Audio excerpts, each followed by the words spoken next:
forma que eu consiga testar o retorno depois. Por exemplo, eu posso criar uma estrutura do tipo resultado que ele represente que não teve erro, que tá ok, que tu pode carregar aquele valor para frente e que tá tudo certo. Isso aqui não vai fazer sentido sozinho, faz sentido quando a gente está numa situação um pouco mais complexa. Mas aqui é só para ilustrar bem o problema. Por exemplo, a gente encapsula essa string dentro de uma estrutura resultado em que não tem erros. É ok. Então, quando a gente vai tentar testar, a gente vai ver o seguinte. Essa estrutura, deixa eu tentar pegar aqui para vocês. Isso está aqui dentro de helpers resultado. Tá aqui. Beleza. Essa estrutura ela tem essa cara aqui mais ou menos. Certo? Ele tem um tipo de, ela carrega o tipo do resultado se foi um resultado ok ou se teve erro. E aqui dentro está o código para a gente poder comparar depois e rótulo, caso a gente queira imprimir depois no console log. Voltando para cá. A gente sempre vai comparar nessa estrutura interna bem aqui. Tá? Para esse caso. Eu fiz pensando nisso aqui. Tá? Então, no que a gente pode resumir esse teste? A gente resume por uma descrição, certo? E nessa descrição a gente vai executar justamente esse teste bem aqui. Essa nomenclatura aqui é arbitrária, tá? Só avisando. Não tem nada, não é nenhum padrão, nem nada não. É só para eu saber para onde isso aqui está indo. Mas enfim, o que acontece aqui é o seguinte, a gente sempre vai esperar um valor para ser igual a alguma coisa, certo? E basicamente é nisso que consiste cada um desses testes aqui. Eu estou testando funções diferentes, em contextos diferentes, mas sempre buscando, sempre prevendo o valor, certo? Fechando aqui, não vou salvar, beleza. Pulando para a classe request, ela é uma classe um pouco mais complexa. Aqui eu estou tentando simular o que o usuário está enviando para o nosso back-end, certo? Por exemplo, ele está enviando um formulário em que os inputs têm esse nome D e o valor que ele enviou está aqui, certo? Mas o que acontece aqui? Quando a gente recebe esse formulário, a gente só espera que ele envie esse campo aqui, certo? Só que aí que tá, tipo, nosso validador, nosso helper de request, ele não se interessa se está vindo outras coisas, ele quer saber se veio o que é necessário, o que atende às nossas regras. Então, isso aqui vai dar erro, porque a gente está enviando inputs que não tem nada a ver com o que a gente está precisando no sistema, então ele vai retornar um erro, certo? Pulando para cá, para baixo, a gente envia o que é necessário, tá vendo aqui?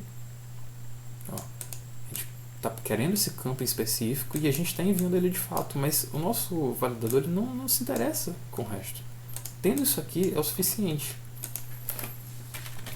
E continuando aqui, só para finalizar, a parte de validação, que nem eu falei para vocês, a gente precisa, como é que eu posso dizer? A gente precisa fazer uma teste uma série de validações em cima dos valores que ele enviam pra gente.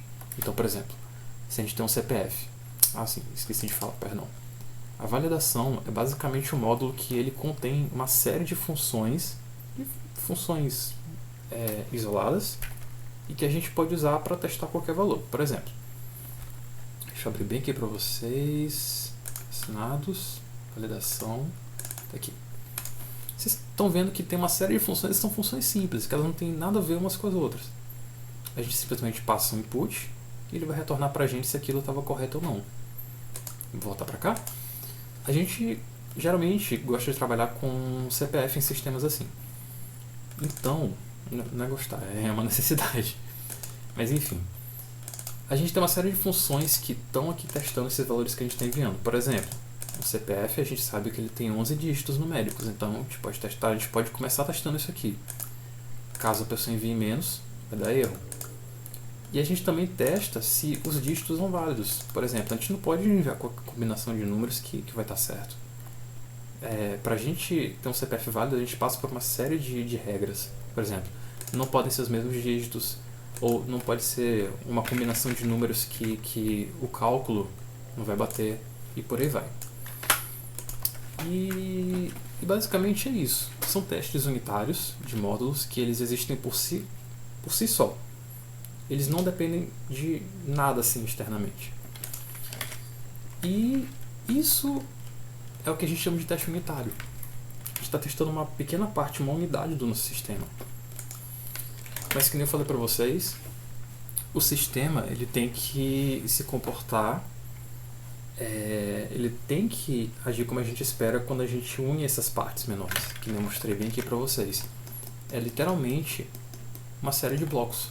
Quando a gente junta eles, a gente espera que eles fiquem em pé, a gente espera que ele funcione. Um exemplo disso é o teste de integração. Quando a gente tem partes diferentes que estão se comunicando. Ou seja, se a gente faz uma coisa em uma parte do sistema, vai acontecer alguma outra coisa em outra parte do sistema. Sabe? Então, existe um conceito de comunicação aqui, existe um conceito de vínculo. Então, por exemplo, aqui é um exemplo de uma parte que a gente usa banco de dados, quando a gente vai listar os vacinados que a gente tem cadastrados, certo? Então, basicamente, a gente está chamando de novo esse módulo aqui, de listar vacinados. É um serviço simples, deixa eu até mostrar aqui para vocês, vacinados. Essa aqui é a lista de serviços que a gente tem dentro desse módulo. Ou a gente pode atualizar um cadastro, a gente pode criar um cadastro, a gente pode listar e por aí vai. Clicando aqui, a gente vê que é um módulo bem simples, a gente tomou todo o cuidado do mundo em fazer a separação de concerns. Isso seria separação de... enfim, depois eu vejo isso aí. Mas basicamente a gente está testando como é que essa aplicação vai se comportar com o banco de dados. Isso que vocês estão vendo é uma tentativa de mock, por exemplo. Todo teste ele deve ser independente. Então, como é que eu posso dizer? A gente não vai necessariamente usar o banco de dados no nosso sistema. A gente vai criar um fake disso. Só que também a gente pode tentar criar o nosso ambiente da forma que a gente necessita. Isso aqui não é o mais correto, eu já digo para vocês. O ideal seria usar um ambiente próprio para testes. Mas para a gente simular as coisas corretamente, a gente faz uma preparação antes de rodar os testes. Por isso que está aqui, before all. A gente vai fazer essa série de limpeza aqui para a gente poder rodar o nosso teste. E é basicamente isso aqui que acontece. Quando a gente lista os vacinados, a gente espera que não tenha nada, porque a gente apagou tudo. Então, o comprimento, a quantidade de vacinados tem que ser 0. Então, foi o que aconteceu aqui. E é basicamente isso que a gente fez em relação ao teste no sistema. Quando a gente tenta rodar aqui, tudo passa. E é isso que eu tinha para mostrar para vocês. Muito obrigado, gente.